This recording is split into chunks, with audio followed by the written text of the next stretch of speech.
All right, let's get started. Good afternoon and welcome to our webinar, A District-Wide Approach to Coordinating Mindfulness Implementation with a spotlight on Montgomery County, Maryland Public Schools. My name is Dana Asby and I will be your webinar manager and host. Today's meeting will last approximately 1 hour with a brief 15-minute meeting of the Childhood Trauma Learning Collaborative to follow. We ask that our fellows do remain on the platform for that meeting. During the presentation, microphones will be muted. At designated times during our question and answer session, you can use the raise your hand feature to request an open mic.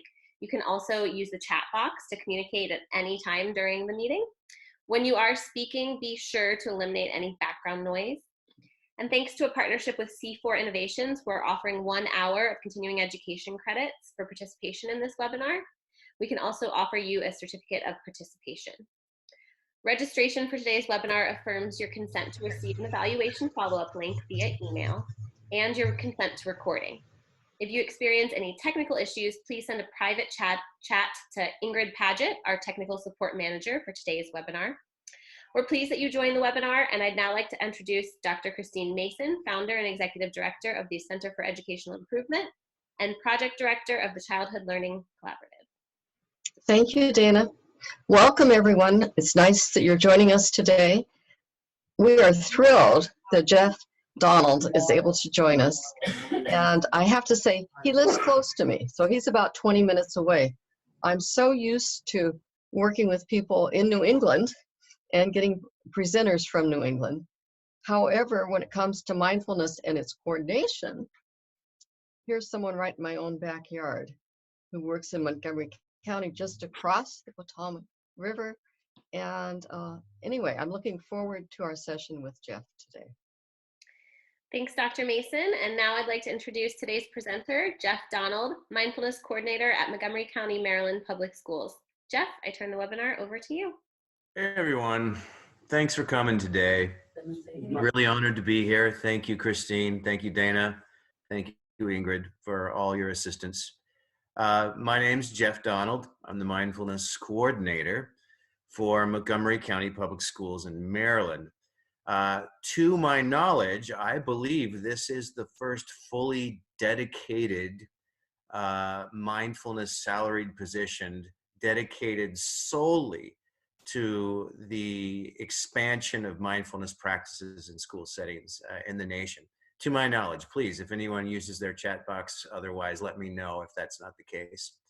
There are other school districts who may contract out to a nonprofit for such a reason, but to my knowledge, I am the first insider paid by the county. And so it's a real honor, and it's been a real interesting ride to be able to roll this out in a very large and increasingly, what's the best way to put this? To do this in a way that's going to be sustainable and net results for our kids and our communities. We in Montgomery County are a very progressive county.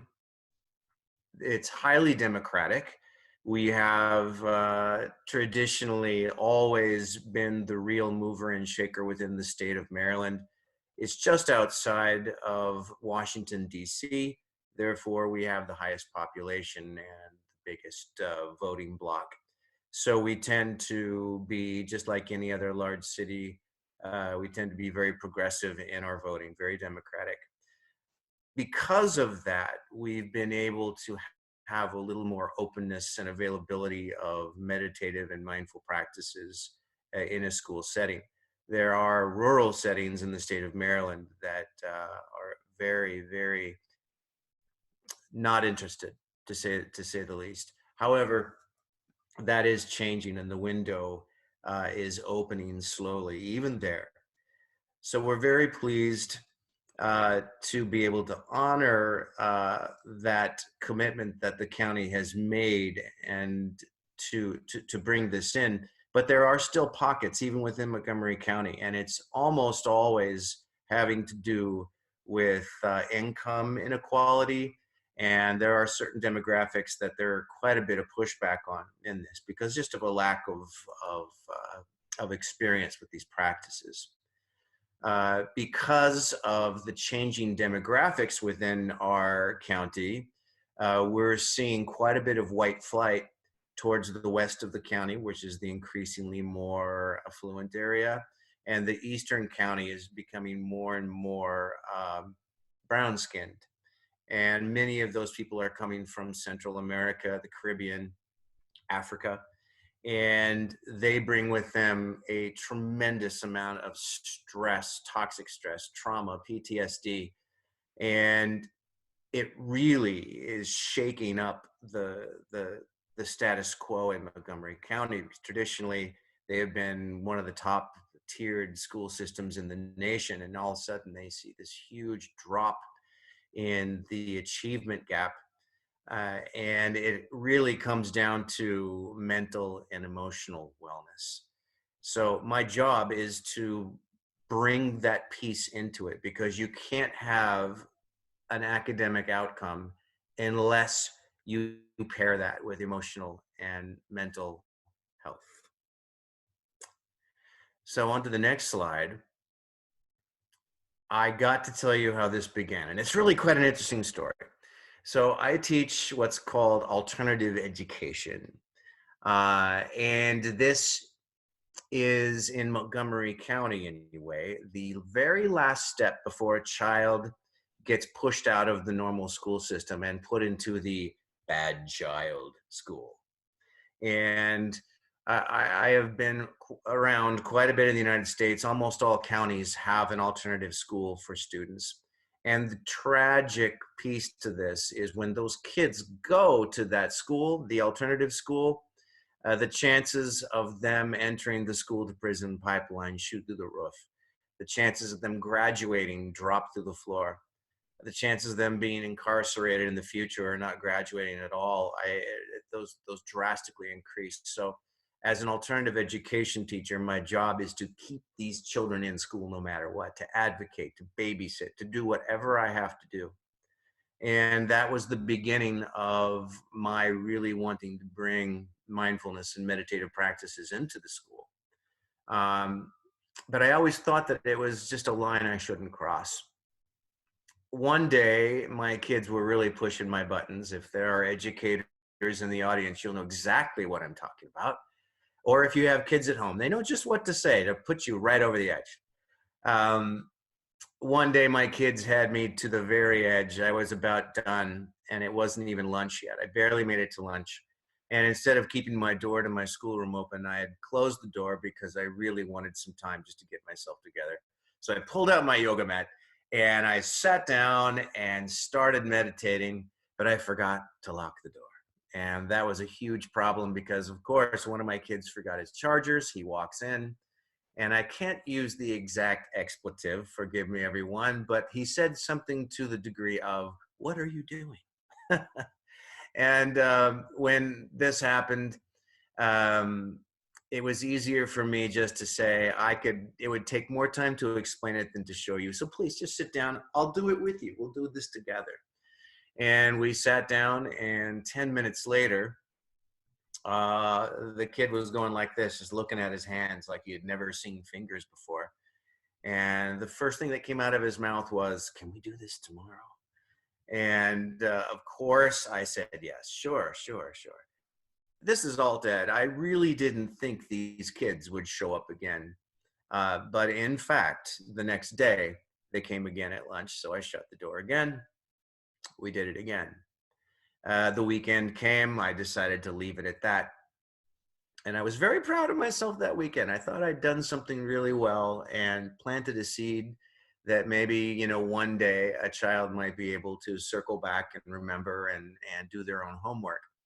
Well, it turns out that next Monday. Fourth grade. Fourth. It turns out that next day, that next Monday, the kids came back again. And this time they brought friends. And that original those two kids turned into 4, 4 turned into 8, 8 turned into 10, 10 turned into 20. And pretty soon I'd outgrown my room. So I had to ask to use the mini gym at lunch. And by the time I had reached about a month later to about 60 students, I finally got the email from the principal saying, "Can you please come to my office?" And I'm like, "Oh my, here we go. Here it comes." This is where I get written up or thoroughly chastised for missing the point and going over the edge. I sat down in the office with my principal and she said to me, "Jeff, I don't know what you've been doing, but please, whatever you're doing, keep doing it because it's working. Those kids are the roughest kids in school, and for some reason, they're not acting out anymore.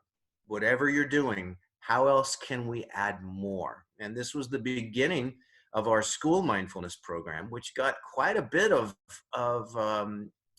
looks from the central office people back at HQ. They saw our numbers moving, and I'll go over some of those interesting numbers with you shortly.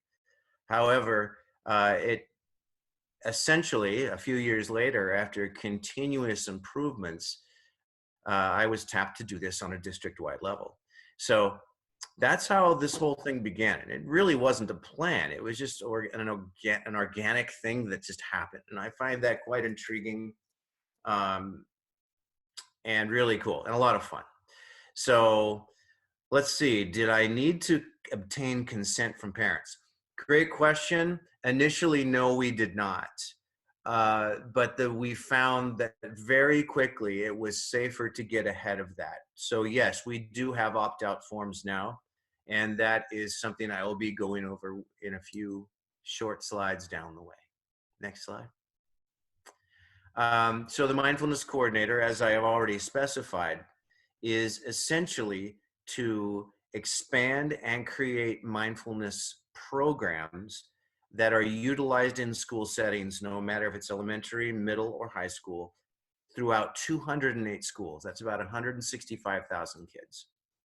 And I've only been doing this for about 5 months, and we're at 53 schools. We're about at just over 25% of the school system. It's about 50,000 kids who have access and ability to see it and to work from there. So the big word here is sustainable, because it's easy to come in and train a bunch of people, but as soon as you walk away, these things have a tendency to die.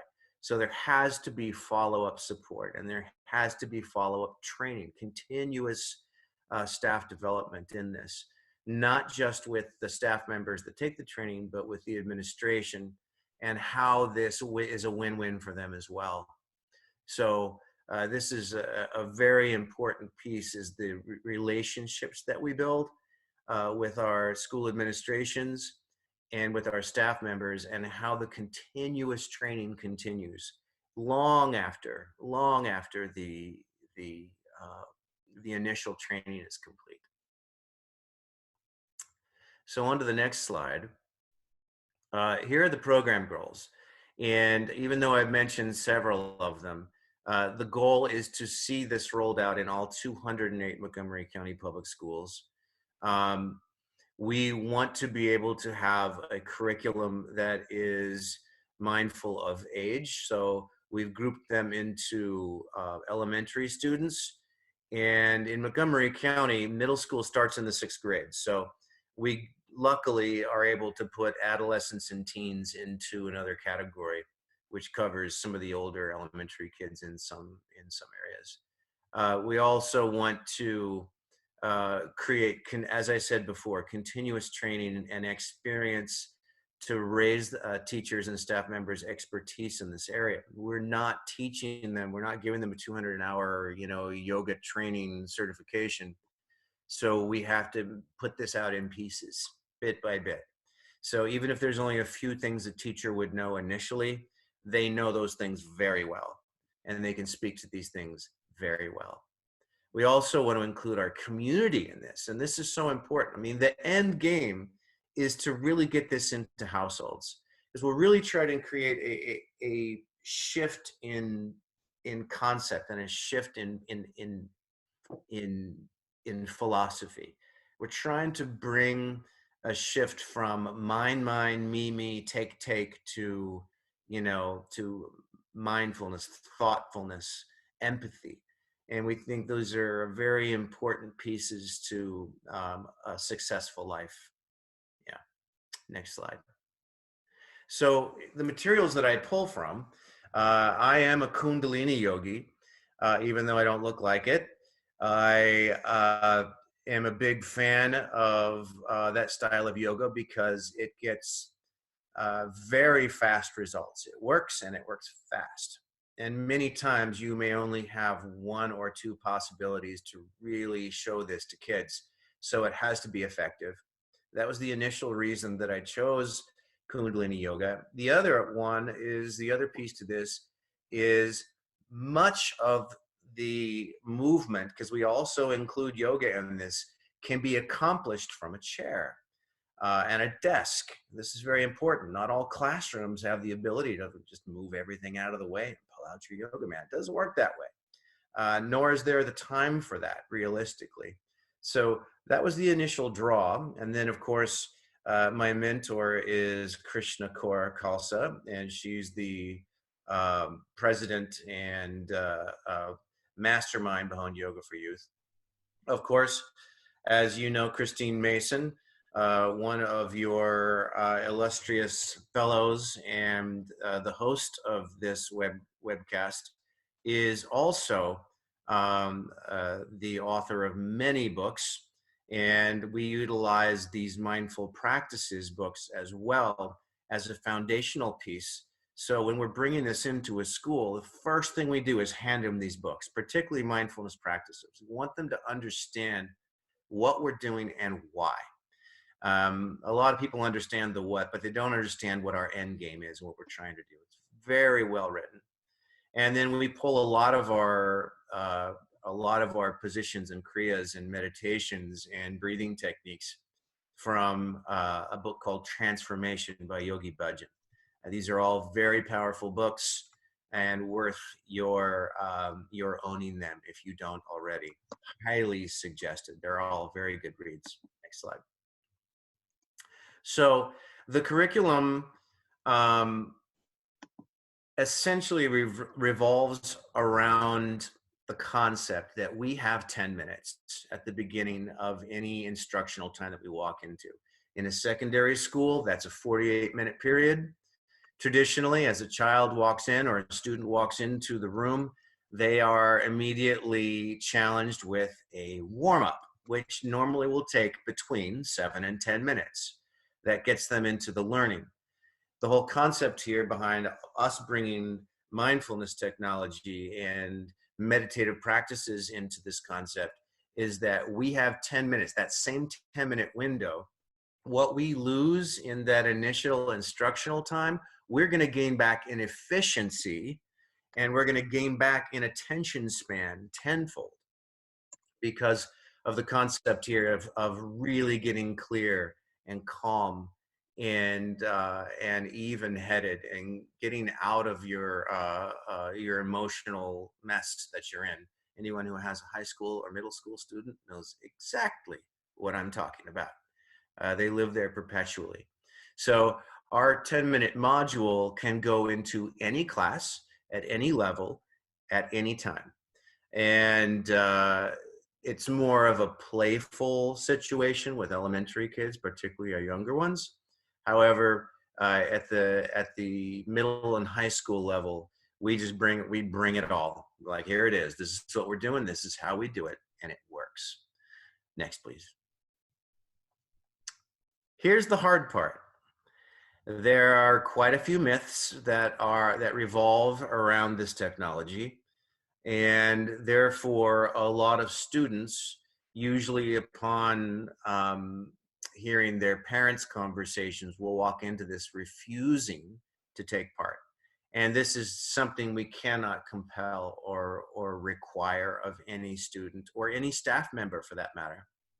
However, we want them kept in the classroom. This is absolutely important because when these practices are conducted, there truly is a change in energy.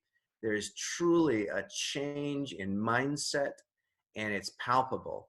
And we want these children to understand that even if they're not taking part, they can see it in action. And it changes a lot of mindsets after just a few times. Even with those kids in the classroom, it's still important that they don't sit there and just watch everyone else be silent or go through this. We give them, an alternative opportunity. Usually it's a writing type of thing where they can self-diagnose their feelings.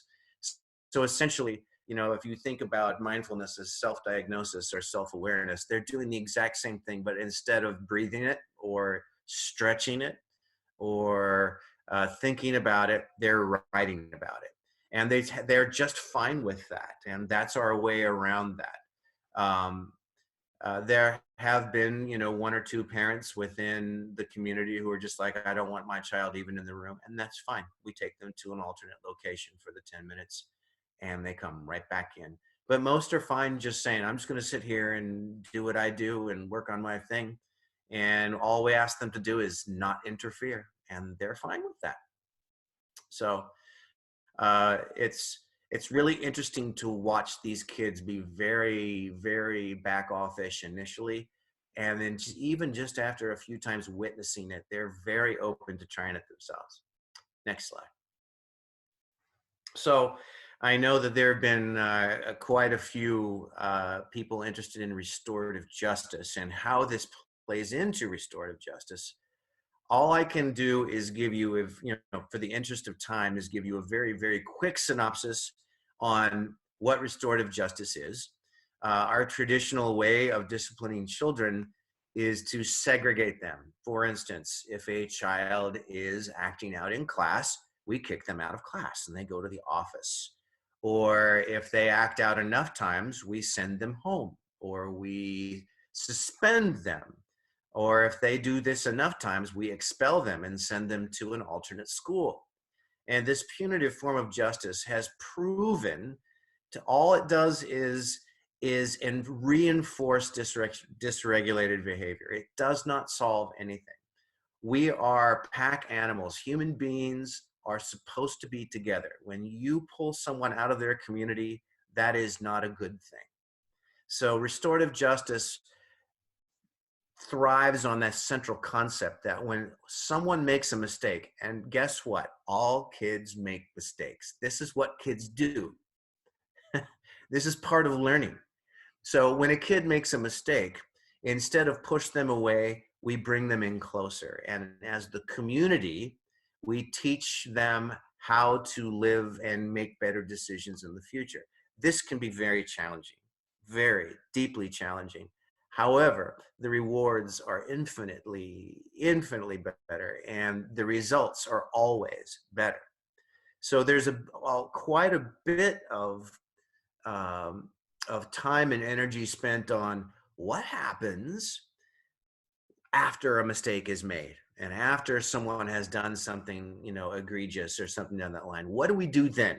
And so all this time and energy is spent on restorative conversations, restorative circles, community circles, addressing, the wrongs, taking responsibility. And these are all very important. But where the mindfulness and meditative practices come in is this is the proactive piece of restorative justice. If we give kids the strategies to be able to de-escalate themselves when they're in a mess, and we give them the ability to de-escalate and self-regulate on demand, now these kids have choice and they have power and they have empowerment on their side. And now they can make better decisions. And we have seen through several years of utilizing mindfulness with restorative justice that it really works in tandem incredibly well. Because now, if we never have a situation or a problem in the first place, there's no need for all this extra energy. It's incredibly powerful combination. So we really have paired this well, and we work very strongly with our Restorative Justice Office. And I am, in fact, housed in the Restorative Justice Office as well. Next slide. Trauma-informed care. If you haven't heard of this yet, this is right up there with restorative justice in terms of what we do, how we do it, and why we do it. It's important for anyone dealing with a student or even another human being. When people are not acting right, it doesn't mean they're a bad person. It means something happened. Something happened to them, or they're going through something. And that's our job to find out what that is and how we can bring them to a better place. That can be very, very challenging. That can take time. That can take years. But our job is to not give up, and our job is to continue working with that. Meditative practices are essential to this, because just as I said from the last slide, you know, being able to have strategies to pull yourself out of that rabbit hole when you can feel yourself going down it is what this is all about. We have so many kids who come here and they're utterly lost. Many are missing family members. Many are missing their entire family. Some came here alone. A new culture, a new language. I mean, you name it. They are utterly lost, and they get quite disillusioned very quickly. And it's our job is to kind of help them, bring them in through restorative justice, pick them up, give them spaces that are safe. And you know, for all you educators out there, I'll take you right back to Maslow's hierarchy of needs, where, you know, self-enlightenment and self-actualization is the highest part of the pyramid. But if we're not taking care of safety and love and food first, then they're not going to get any higher. So we have to start there. This is where trauma-informed care is absolutely essential. We combine it with restorative justice and meditative practices as a general rule. In fact, we present all three in trainings as a bundle of services that go together. It's very, very powerful and highly effective. Next slide. Okay, it's my turn. So Jeff, I have probably something like 3 questions for you. Okay. The first one is the more logistical one. Mm-hmm. So when teachers, do they sign up for this? Is it the whole school? Do teachers volunteer? Do they get credits? How many hours of training do they have? Understood. You are always going to have early adapters in every community. You're going to have early adapters who are immediately saying, yes, let's do this. And then there's going to be folks who are neutral. And then there's going to be people who are like, absolutely not, under no circumstances will I ever do this. Absolutely not. And any school, any community is always going to have that same scaled population. So even when the principal stands up in front of their school and says, this is what we're doing, you're still going to have people going, yes, let's go. People who are going to stand back and say, I'm just going to wait and watch and see if this works. And other people who are going to say no. So it has to be up to the people to do it themselves. And this also speaks, Christine, that to the fact that this is not a magic pill. We don't just do it once and everything's hunky-dory. This takes years. And so these teachers who want to begin this immediately, we offer professional development opportunities. It's paid for by grant funding. So we'll pay for their substitutes. They get 2 days off. They come to a 16-hour training, 2 8-hour days with me. And we teach them just a few yoga poses and what we call kriyas. We teach several breathing techniques. and we teach a few meditations. And these all take part in that 10-minute module I was speaking about earlier. And that's just phase one. That's enough to get them moving into the classroom with it. And then I follow up with other 8-hour trainings as level 2. Again, these can be done during a school day, or these can be done over the summer through professional development that way as well. So it's a continuous process. And of course, they can always reach me through email or by phone, but we also do have Skype calls once a week where everyone gets on and shares best practices, successes, failures. So we really try to build a big community throughout our multiple schools. And it is a process. You're going to have some people who just aren't as resilient as they thought. Their kids are just giving them too much grief at the beginning. They give up.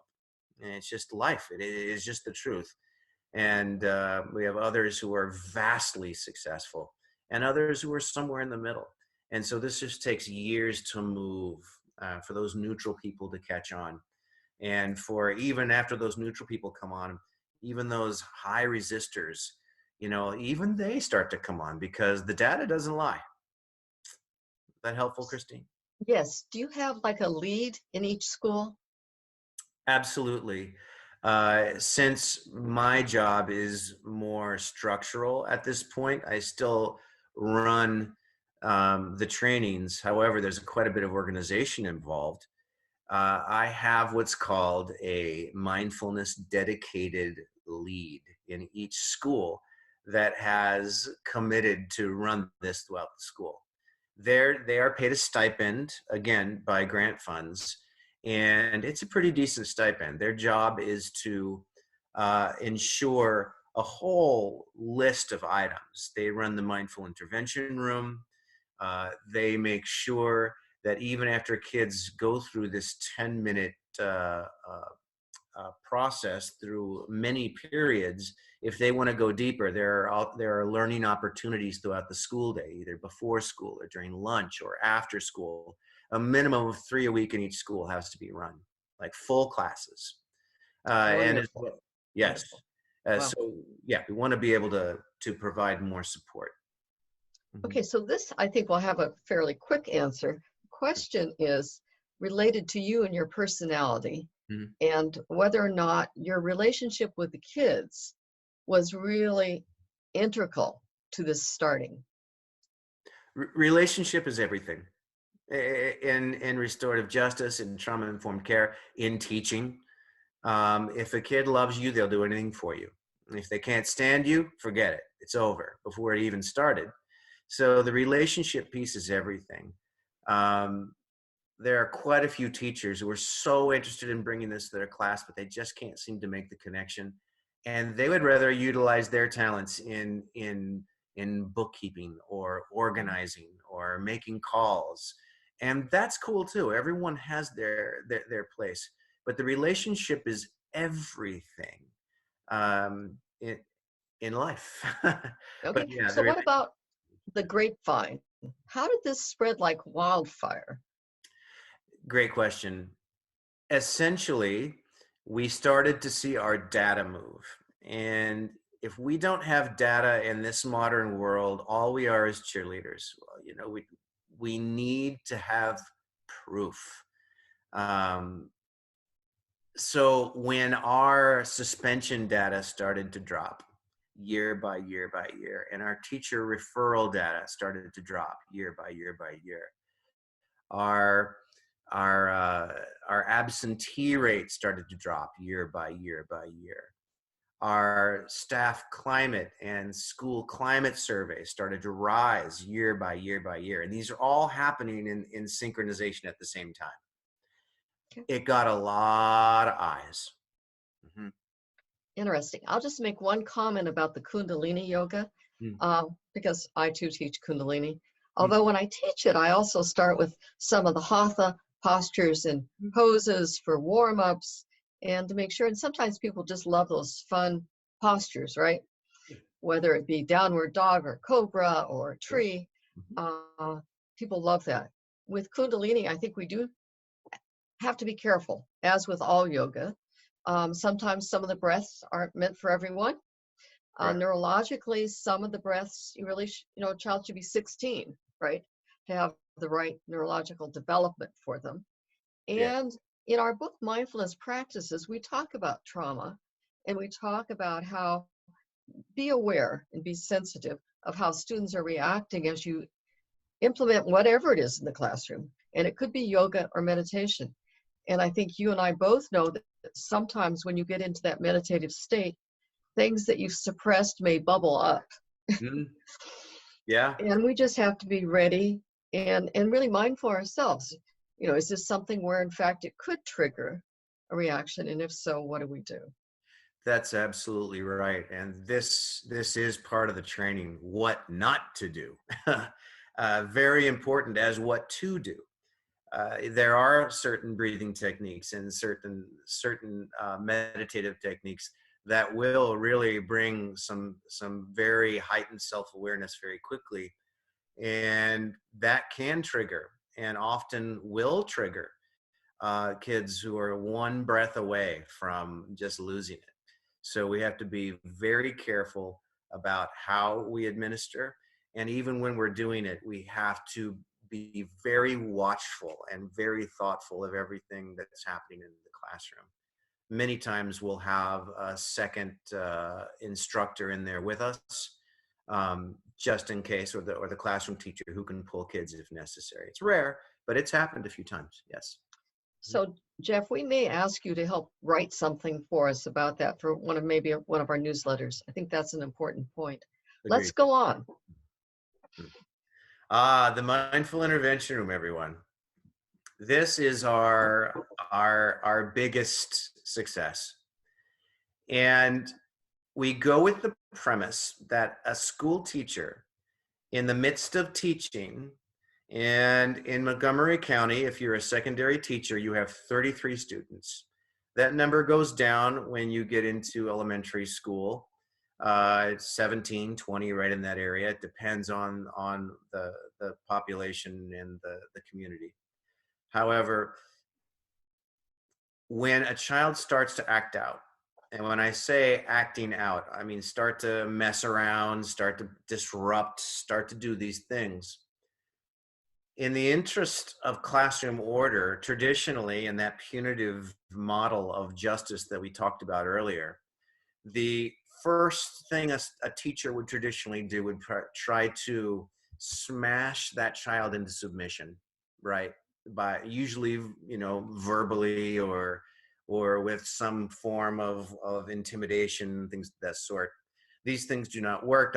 All it really does is begin the escalation, right, process, which, by the way, the teacher will never win escalation. They think they're going to win. They will never win. So the important piece here is for the teacher to really understand immediately when a child's acting out that they have recourse. That child does need to go, but they need to go not to the principal's office. They need to go somewhere where they can get the attention. When they're acting out, something's wrong. Something has happened. Something needs to be addressed. That with 32 other kids or 20 other kids in the classroom, you just don't have time to do because you're teaching.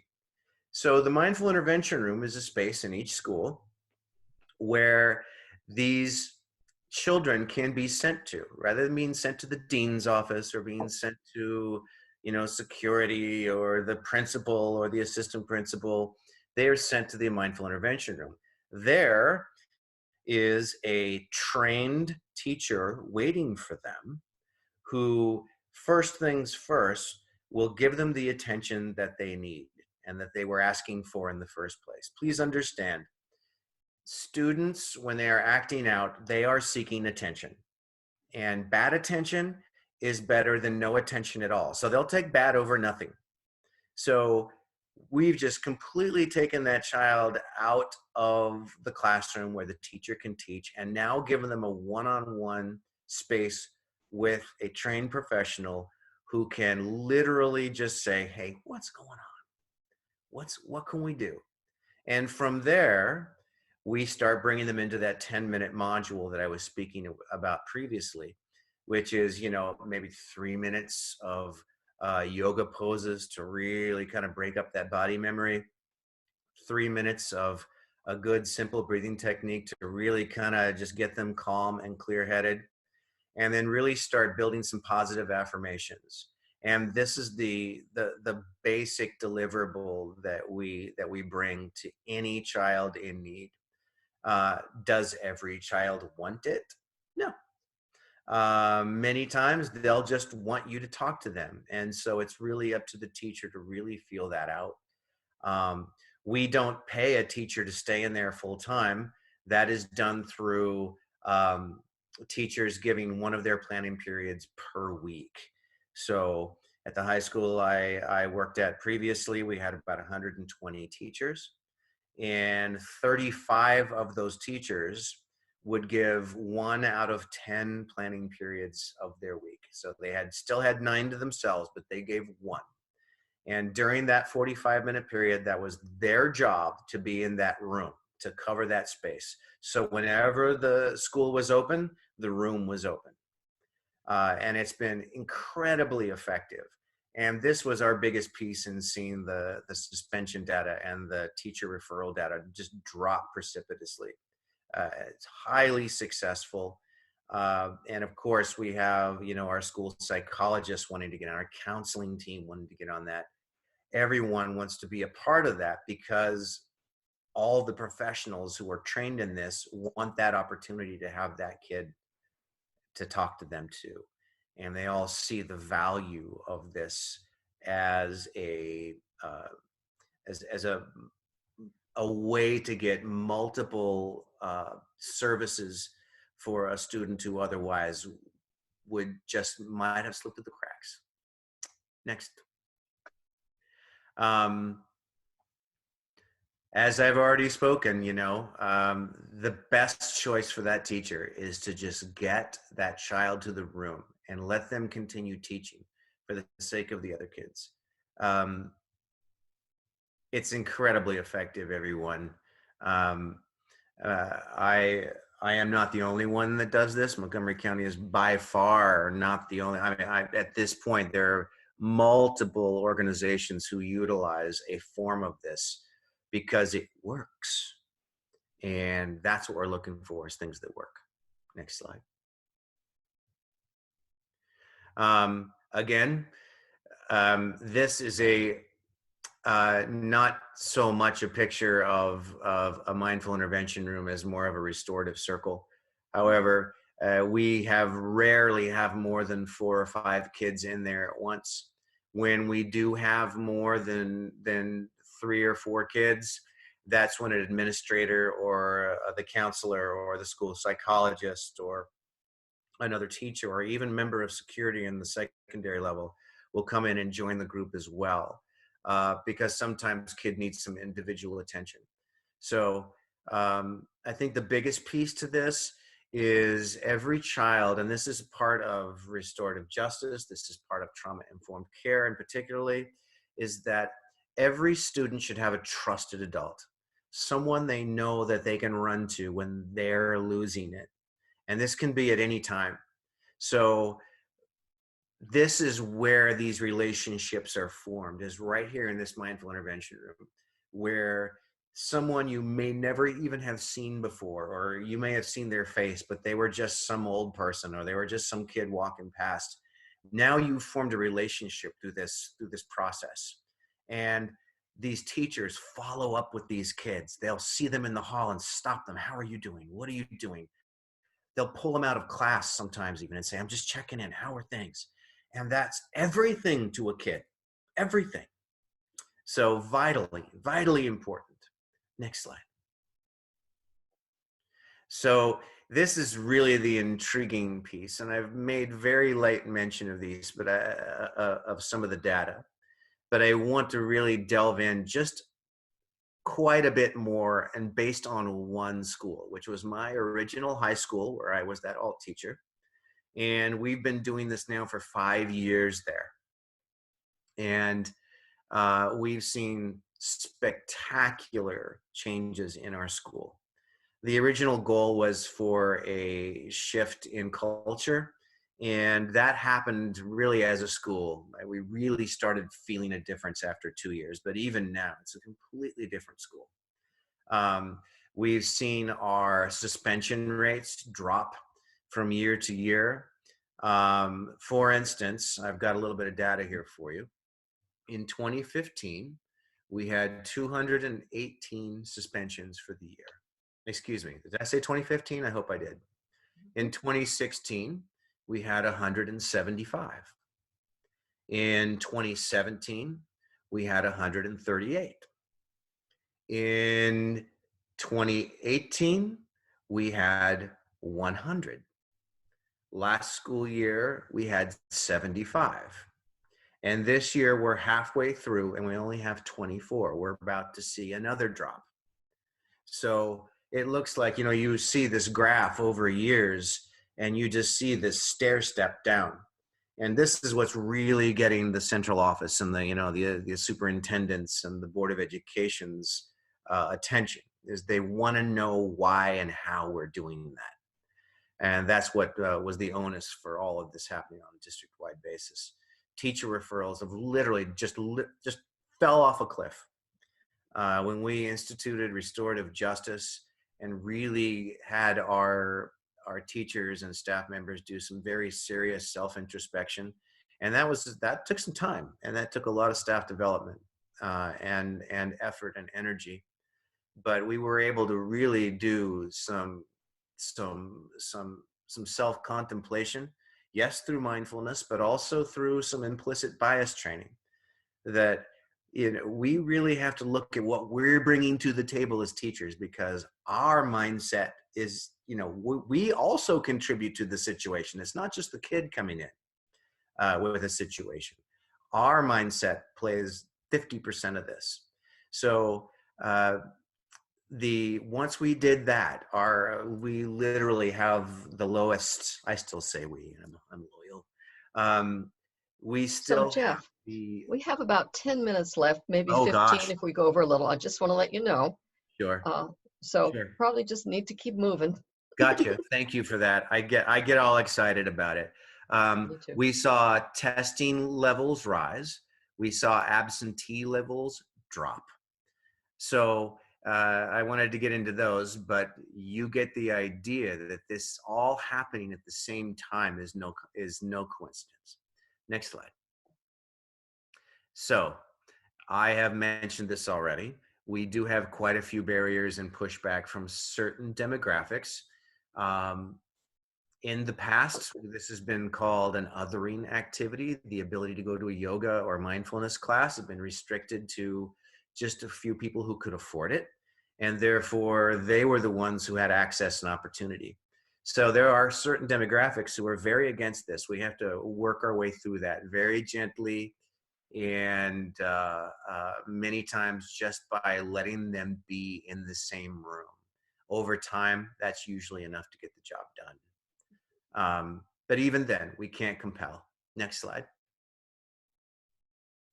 Okay, I think we're going to skip ahead, because I want you to show the data you have too. Yes. Okay. Yes. So just a few other things that we have done besides the mindful intervention room at the target school that I was speaking to you about. We used mindfulness as detention. We did the 10-minute module. We did pre-testing mindfulness. A lot of anxiety going on about test taking. And so that had a huge impact. We had school-wide mindful moments in the morning. We utilized it in our morning newscasting, which does the messaging through the school system.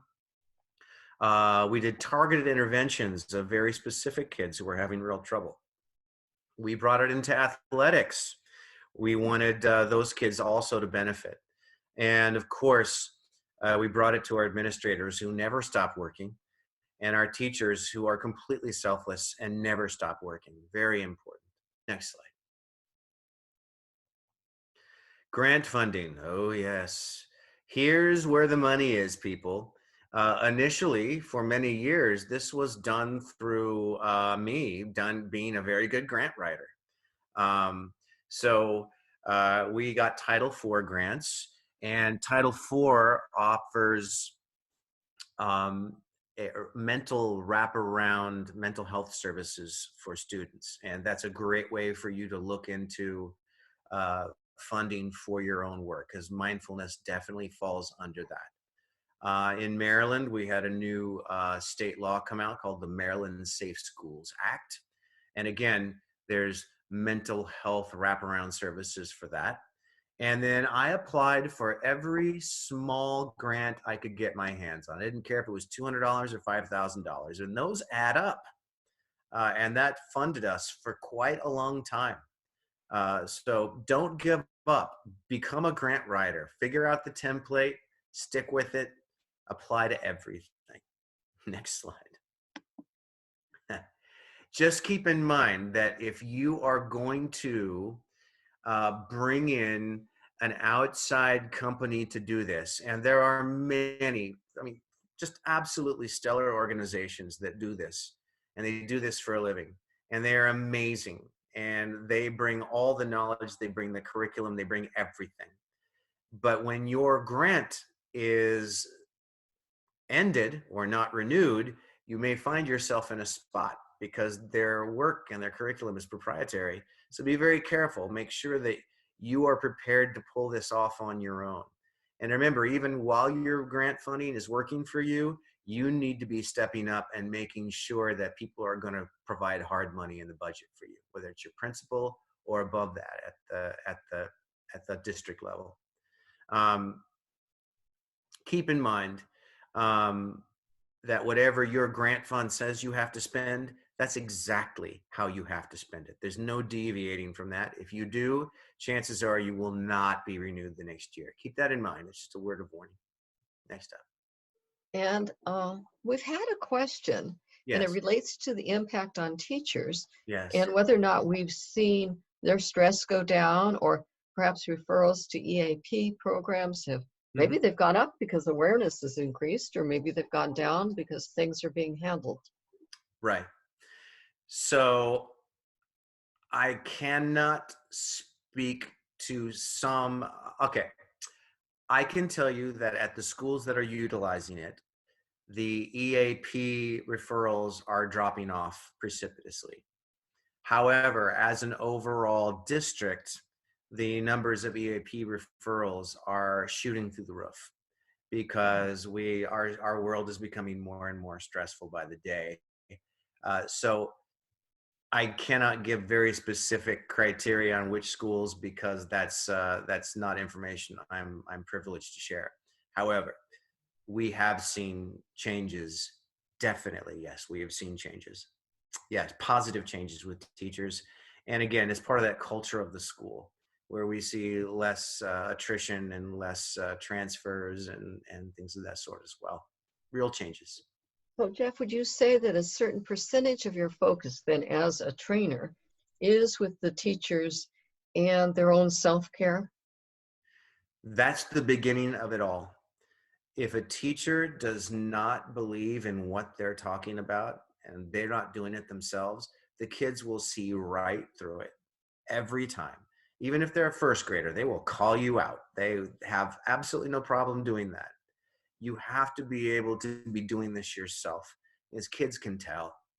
And so the staff member delivering the mindfulness is the most important piece to this. Yes, thank you for clarifying that. Okay. Next. So I wanted to be able to very quickly, I know I'm going over the time, so I'll be as quickly as I can. I said earlier that if we didn't have data, we would just be cheerleaders. So it's important to us to collect data. We used a dear friend of a friend. I certainly don't, I'm not cool enough to know anyone who teaches at Harvard Medical School, but a friend of mine is. And we were able to get Dr. Khalsa to help us administrate a study. We used a validated instrument called the CAS Inventory of Attitudes, and we used it at my home school in Northwood High School. We would bring in maybe 4 or 5 kids at a time. We wouldn't do this overly large, because when you get into large groups, many times the group mentality can overtake individuals' ability to be honest. So we wanted to keep it real small. One at a time, we would pull kids into the principal's conference room and have them take the CAS inventory of attitudes before they began. After that, we would take them through a regimen of 6 yoga, meditation, or mindfulness classes. At the school I was at, we offered it 10 times a week, and all they had to do was show up to 3 a week. And if they could do that over several weeks, the minimum was 3, but they had the option to go to 6 weeks. After that time, we would pull them again at the exact same time of day, put them again, once again, all alone in the principal's conference room, the exact same place, exact same time of day, and give them the exact same survey to take again. And then we just did some simple math. Next, please. So I'll try my best to make this as quick as possible. Now, please keep in mind that we put these questions into high school ease because we wanted our kids to be able to immediately be able to respond. So 33% of our kids, 35, 36% of our kids started off beforehand saying they were a complete mess. For those of you who have who are a teacher or have kids at home of this age group, you can identify with that. You know that to be true. After the after the period of intervention had ended, that number went down to 0. This is 214 respondents over 2 years. That's pretty amazing. The very calm and clear piece on the right-hand side started off pretty low as well, at about 15% said they were very calm and clear. And after the intervention, that shot up to about 45%. So we're seeing some drastic movements in terms of, you know, the self-thought and how they consider their process and where they are emotionally. Next slide. Thought patterns. Where are you on, you know, in your thoughts? Very intriguingly, all 214 students over a 2-year period, 0% said that they were clear and focused beginning, but that rose to over 40%. Deeply intriguing after the intervention. Jumbled mess also on the far right-hand side, you know, started off in the high 40s and dropped to just above 10%. So these movements are pretty drastic for such a short, I mean, between 3 and 6 weeks is pretty extraordinary. Next, please. We wanted to monitor energy level as well. You know, a lot of our kids don't just go to school. As I mentioned before, you know, Northwood High School has about 65% Hispanics, about 25% African American, and then the final, you know, 10%, you know, 12% in there is our white kids. But most of it ends up being is most of our kids, and we're a Title I school, which means that most of our kids receive free or reduced meals. So a lot of our kids end up working a second job. And not only that, they end up playing the caregiver to their siblings as they get home. And then you add in their social media time, and then all of a sudden they're getting, you know, long story short, they come home, or excuse me, they come to work exhausted, or they come to school exhausted. And so I wanted to see if there was some sort of energy level increase by doing this work. And as you can see, from beginning, you know, from the, you know, mid-20s to the mid-70s after such a short time is dramatic. And the exhaustion rate also just completely dropped off just after 6 weeks. A lot of this has to do with the breathing techniques and the pranayama we use. Next, please.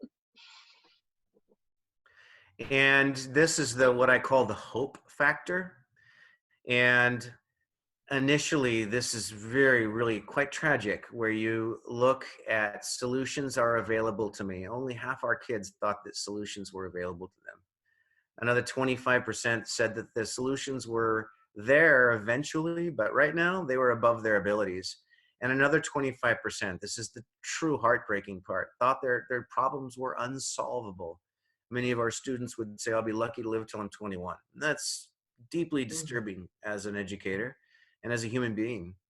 But as we administered this, you can clearly see that the solutions that are available to me just jumped through the roof, and the unsolvable piece literally disappeared.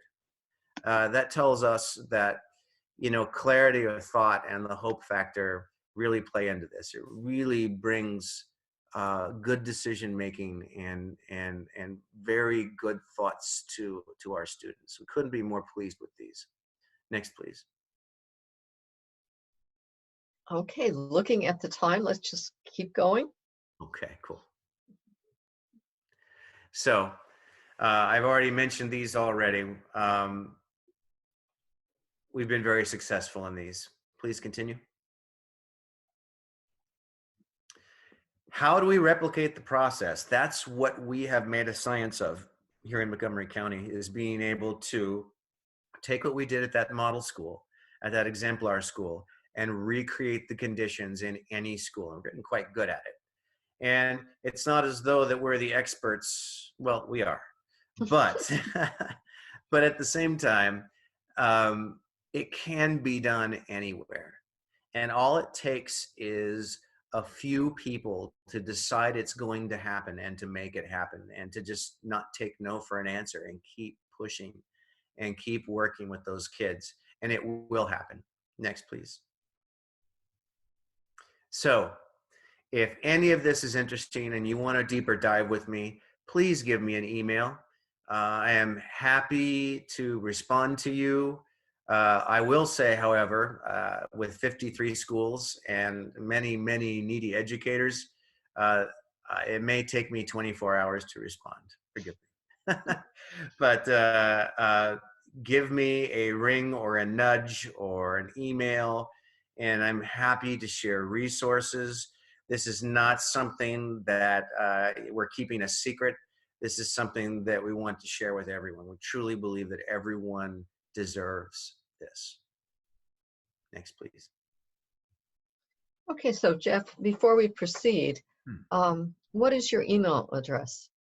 My email is Jeffrey_G_Donald@mcpsmd.org.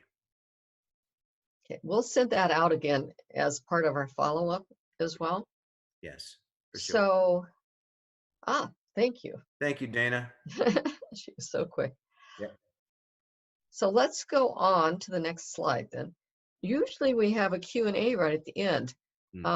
Dana, do we have a Q&A time? This would be the Q&A time. So everyone, if you have any questions for Jeff, please either raise a hand or open your mic up or put it in the chat.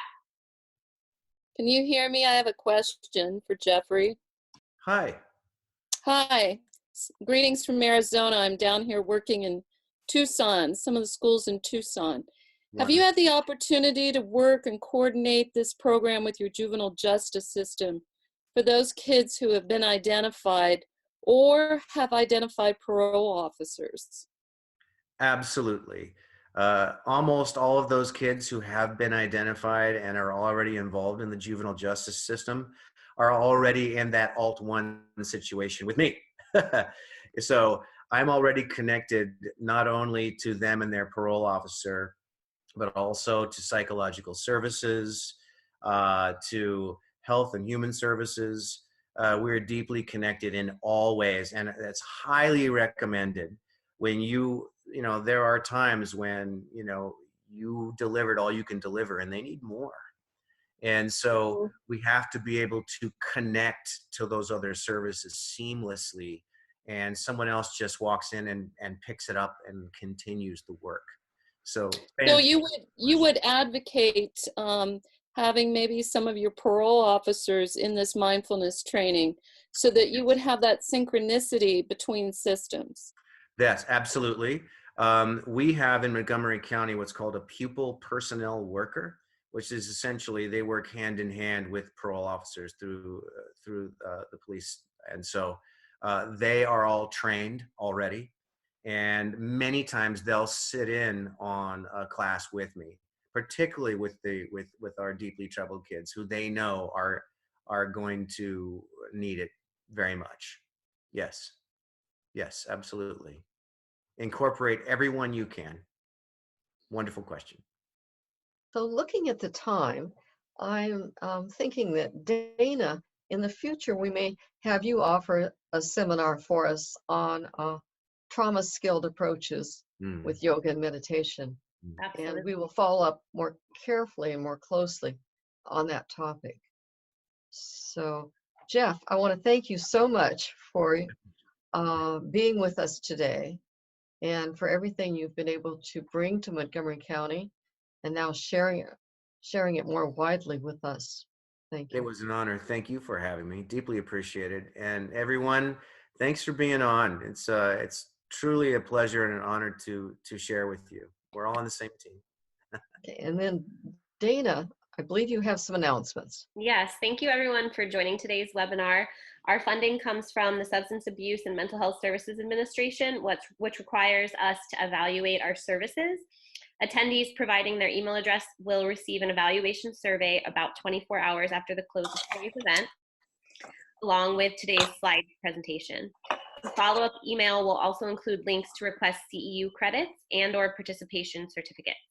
We really appreciate your honest feedback because this helps us for future meetings and programs. We do hope that you make plans to participate in our upcoming online activities presented as a part of the Childhood Trauma Learning Collaborative. That includes March 24th, a 4 p.m. webinar on courageous conversation, which is a partnering tool to achieve equity in schools. And Dr. Mason and I will also be presenting at the Creating Trauma Sensitive Schools Conference on February 16th in Atlanta, Georgia. So if you're in that area, please come by and say hello. For more information on any of the materials, please contact the Center for Educational Improvement at info@edimprovement.org and stay posted to our website, www.edimprovement.org, for links to the video presentation and the related slides. C-TLC fellows, please remain on the webinar for a brief meeting. Thank you, everyone else.